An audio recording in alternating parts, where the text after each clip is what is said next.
Bharatiya Janata party के लिए गोदी मीडिया अपना बाप बदलने को तैयार है। सही सुना आपने, अपना बौद्धिक बाप बदलने को तैयार है और तालिबान को अपने सिर पर रखने को तैयार है। तालिबानी विदेश मंत्री भारत आते हैं और कहते हैं कि मेरी प्रेस कॉन्फ्रेंस में कोई महिला मौजूद नहीं होगी, कोई भारतीय महिला पत्रकार मौजूद नहीं होगी और हमारी सरकार इस फरमान के सामने नतमस्तक हो जाती है। जी हां दोस्तों, कल जो हुआ वो निहायत ही शॉकिंग था।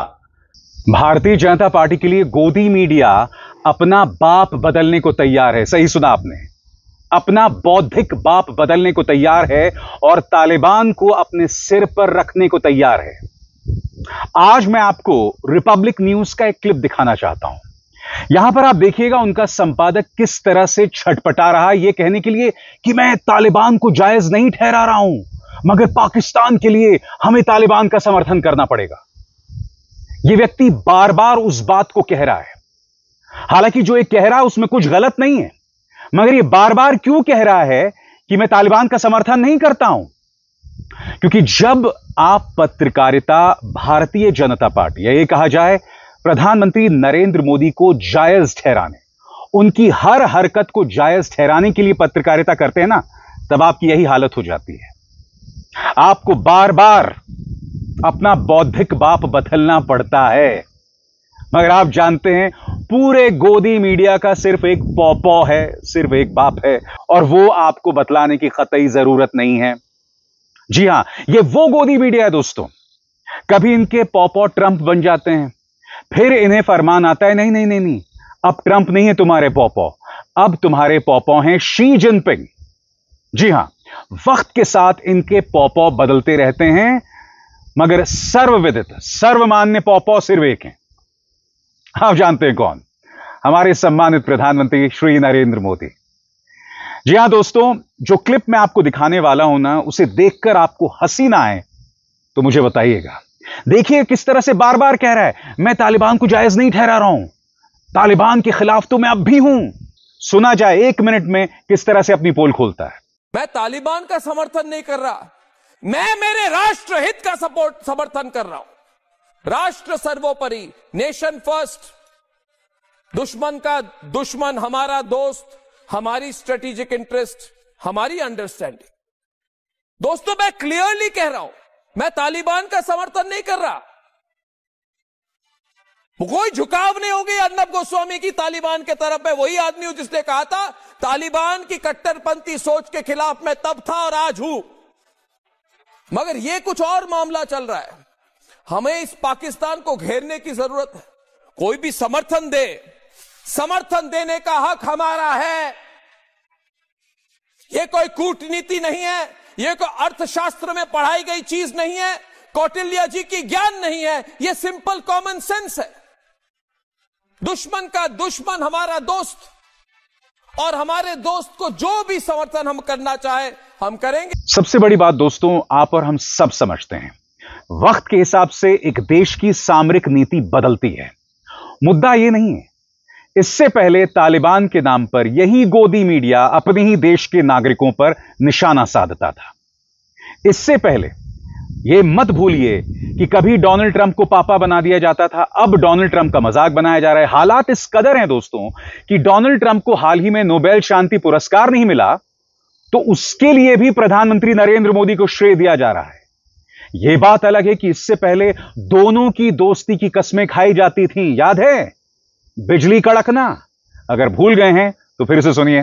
जबरदस्त केमिस्ट्री है दोनों की। बिजली कड़कती है, मतलब आप ये कह सकते हैं बिजली कड़कती है जब दोनों एक साथ मंच पर रहते हैं। और सबसे हास्यास्पद, डोनाल्ड ट्रंप को शांति पुरस्कार नहीं मिला तो इसका श्रेय प्रधानमंत्री को दिया जा रहा है। एक एक करके इनकी जो शर्मनाक हरकत रही है हाल के दिनों में, वो मैं आपको दिखाना चाहता हूं। सबसे पहले इंडिया टीवी, क्या प्रधानमंत्री मोदी को नोबेल मिल सकता है? देखा साहब, क्या प्रधानमंत्री नरेंद्र मोदी को नोबेल मिल सकता है? मगर बात वहां नहीं रुकती। टाइम्स नाउ भारत तो एक कदम आगे है। वो कह रहा है कि नरेंद्र भाई से जो टकराएगा नोबेल नहीं पाएगा।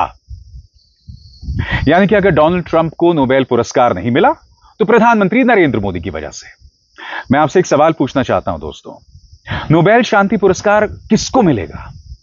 क्या आपको लगता है कि डोनाल्ड ट्रंप, जिसने ईरान के परमाणु ठिकानों पर हमला किया, वो डोनाल्ड ट्रंप जो ये कह रहे थे कि मैं गजा को साफ कर देना चाहूंगा, ऐसे व्यक्ति को नोबेल शांति पुरस्कार मिलेगा? बताइए। हालांकि जिन्हें नोबेल शांति पुरस्कार मिला है वो कोई बहुत महान शख्सियत नहीं है, मगर वो मुद्दा अलग है। यहां पर क्या बतलाया जा रहा है कि जो प्रधानमंत्री नरेंद्र मोदी से टकराएगा वो नोबेल से हाथ गंवाएगा। आगे देखिए साहब, निकल गई ट्रंप की हेकड़ी, नोबेल प्राइज के लिए खूब रोए, शहबाज मुनीर की खैर नहीं। आज मैं गोदी मीडिया से एक सवाल पूछना चाहता हूं। ट्रंप को सिर्फ 2 देश नोबेल शांति पुरस्कार दिलवाना चाहते थे, एक पाकिस्तान और दूसरा इस्राइल। इस्राइली प्रधानमंत्री बेंजामिन नेतन्याहू ने तो एक AI जेनरेटेड तस्वीर भी अपने ट्विटर हैंडल पर पेश की थी, ये बताते हुए कि देखिए नोबेल शांति पुरस्कार तो ट्रंप को मिलना चाहिए। और दूसरा पाकिस्तान। और मैं दावे के साथ कह सकता हूं दोस्तों, अगर ट्रंप ने भारत पर टैरिफ ना लगाया होता, जिसके खिलाफ बोलने की हिम्मत हमारे अफगानिस्तान में तालिबान सरकार के साथ संबंध सामान्य हो जाएं, इसको लेकर किसी को आपत्ति नहीं है। मगर तालिबानी विदेश मंत्री भारत आते हैं और कहते हैं कि मेरी प्रेस कॉन्फ्रेंस में कोई महिला मौजूद नहीं होगी, कोई भारतीय महिला पत्रकार मौजूद नहीं होगी, और हमारी सरकार इस फरमान के सामने नतमस्तक हो जाती है। जी हां दोस्तों, कल जो हुआ वो निहायत ही शॉकिंग था। तालिबान के विदेश मंत्री भारत आते हैं और उनके प्रेस कॉन्फ्रेंस में एक भी महिला भारतीय पत्रकार को घुसने की इजाजत नहीं दी जाती। सबसे शॉकिंग दोस्तों, जो पुरुष भारतीय पत्रकार वहां जाते हैं, कायदे से उन्हें वॉकआउट करना चाहिए था, उन्हें बहिष्कार करना चाहिए था, क्योंकि भारतीय महिला पत्रकारों की बेइज्जती की है तालिबानी विदेश मंत्री ने। मगर नहीं, इनमें इतनी भी रीढ़ नहीं है कि वो उसके बारे में एक शब्द बोल सकें। कल जिस तरह से तालिबान ने भारतीय महिला पत्रकारों की बेइज्जती की, गोदी मीडिया में भी पूरी तरह से खामोशी बनी हुई है।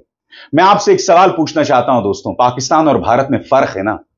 अगर इस तरह का फरमान तालिबान पाकिस्तान में जाके देता है तो बात समझ आती है, मगर भारत एक लोकतंत्र है जहां पुरुष और महिला बराबर हैं, उनके अधिकार बराबर हैं। तालिबान आकर यह कैसे कह सकता है कि हमें क्या चाहिए और हमारे प्रेस कॉन्फ्रेंस में कौन मौजूद होगा? और सबसे बड़ी बात, भारत सरकार ने, विदेश मंत्रालय ने, बीजेपी सरकार ने इस बात की इजाजत दे दी। और जैसे मैंने बताया, जितने पुरुष पत्रकार थे, इनमें से किसी की हिम्मत नहीं हुई दोस्तों। 2014 से पहले ऐसा हो भी नहीं सकता था। तब पत्रकारों की रीढ़ हुआ करती थी। यहां इन पत्रकारों के कह दिया गया होगा विदेश मंत्रालय की तरफ से कि जो तालिबान कह रहा है उसे मान लो, ज्यादा होशियारी दिखाने की जरूरत नहीं है। चुपचाप ये कायर भारतीय पत्रकार जो हैं उस प्रेस कॉन्फ्रेंस का हिस्सा हो गए। बहरहाल मैं आपको यह भी बताना चाहता हूं कि भारत और तालिबान शासित अफगानिस्तान में अब संबंध सामान्य हो गए हैं। भारत एक बार फिर अपना दूतावास अफगानिस्तान में स्थापित करेगा।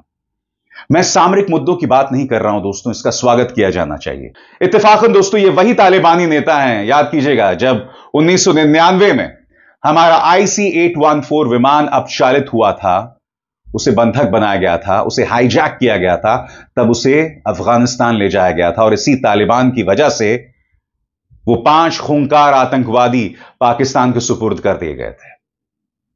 मगर जो यहां पर हुआ है ना, निहायत ही शॉकिंग है। और सबसे बड़ी बात, ये वो भारतीय जनता पार्टी है जिसके नेता तालिबान के नाम पर न जाने कितनी राजनीति करते हैं, अपने ही देश के मुसलमानों पर प्रहार करते हैं, और यहां पर इनमें इतनी भी रीढ़ नहीं है कि तालिबानी विदेश मंत्री मुत्ताकी को कह सकें कि अगर प्रेस कॉन्फ्रेंस में महिला पत्रकार नहीं होंगी तो यह प्रेस कॉन्फ्रेंस नहीं होगा। क्या इनमें इतनी भी हिम्मत नहीं है? क्या भारतीय महिला पत्रकारों की इज्जत पुरुष पत्रकारों की निगाह में बिल्कुल भी नहीं है? क्या इसे बॉयकॉट नहीं किया जा सकता था? सुनिए महिला पत्रकार स्मिता शर्मा और सुहासिनी हैदर क्या कह रही हैं। सबसे पहले मैं आपको पढ़ के सुनाना चाहता हूं कि क्या कह रही हैं स्मिता शर्मा। किसी भी महिला पत्रकार को मुत्ताकी की प्रेस कॉन्फ्रेंस में नहीं बुलाया गया। विदेश मंत्री एस जयशंकर के शुरुआती बयान में या मुत्ताकी के साथ हुई बातचीत के बाद जारी संयुक्त बयान में अफगान लड़कियों और महिलाओं की भयानक हालात का भी जिक्र तक नहीं हुआ। मुत्ताकी को लाल कालीन बिछाकर स्वागत दिया जा रहा है, उसी देश में जहां महिलाओं की उपलब्धियों और नेतृत्व पर गर्व करते हैं, बस इसलिए क्योंकि हमारे सुरक्षा हित इसमें शामिल हैं। यही है आज की दुनिया की राजनीति। आप जानते हैं, कई जो भारतीय जनता पार्टी के प्रचार तंत्र के चाटुकार हैं, वो लोग स्मिता शर्मा और सुहासिनी हैदर पर प्रहार कर रहे हैं। वो ये कह रहे हैं, क्या हो गया अगर तुम्हें नहीं बुलाया?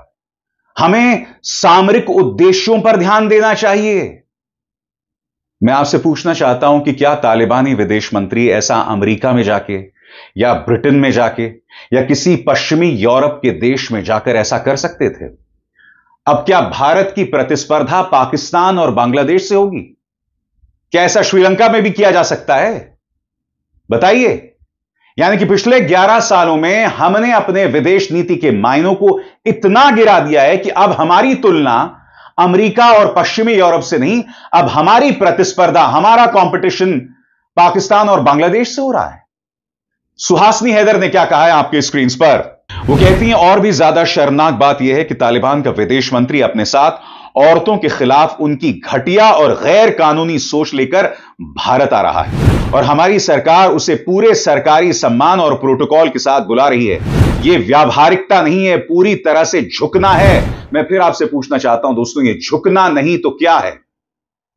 तालिबान के नाम पर भारतीय जनता पार्टी ने कितनी राजनीति की है और आगे भी करेगी। यह झुकना नहीं तो क्या है? क्या विदेश मंत्रालय उनसे नहीं कह सकता था कि चलिए आप प्रेस कॉन्फ्रेंस मत कीजिए? मगर हम भारतीय महिला पत्रकारों की तौहीन को बर्दाश्त नहीं करने वाले हैं।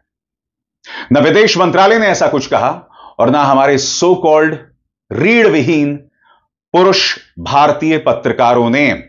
बहरहाल सूत्रों के हवाले से विदेश मंत्रालय ने बयान दिया है कि चूंकि यह प्रेस कॉन्फ्रेंस अफगानिस्तान के दूतावास में हुआ था, लिहाजा इसमें हमारी कोई भूमिका नहीं है। मगर यह बयान सूत्रों के हवाले से दिया जा रहा है, जिससे पता चलता है कि तालिबान के फरमान के सामने किस कदर बेबस है विदेश मंत्रालय। तो क्या विदेश मंत्रालय यह कह रहा है कि उसे नहीं पता था कि महिला पत्रकारों के प्रवेश पर तालिबान ने रोक लगाई है? क्या विदेश मंत्रालय यह कह रहा था कि उसका कोई नियंत्रण देश के अंदर हो रही घटनाओं पर नहीं है? क्या विदेश मंत्रालय यह कह रहा है कि वो उन पुरुष पत्रकारों से बात नहीं कर सकता था अगर ऐसा कुछ होने जा रहा था? प्रियंका गांधी वाड्रा ने प्रधानमंत्री नरेंद्र मोदी पर सीधा प्रहार किया है। उनका बयान आपके स्क्रीन पर। प्रियंका कहती हैं, प्रधानमंत्री नरेंद्र मोदी जी कृपया साफ बताइए, भारत आए तालिबानी प्रतिनिधि की प्रेस कॉन्फ्रेंस में महिला पत्रकारों को हटाए जाने पर आपका क्या रुख है? अगर महिलाओं के अधिकारों पर आपका भरोसा सिर्फ चुनावी दिखावा नहीं है, तो फिर भारत जैसी उस धरती पर जहां महिलाएं देश की रीढ़ और शान हैं, इतनी काबिल पत्रकारों का यह अपमान कैसे होने दिया गया? मगर सवाल यह कि क्या प्रधानमंत्री इसका जवाब देंगे? नेता विपक्ष राहुल गांधी ने भी प्रधानमंत्री नरेंद्र मोदी पर करारा प्रहार किया है।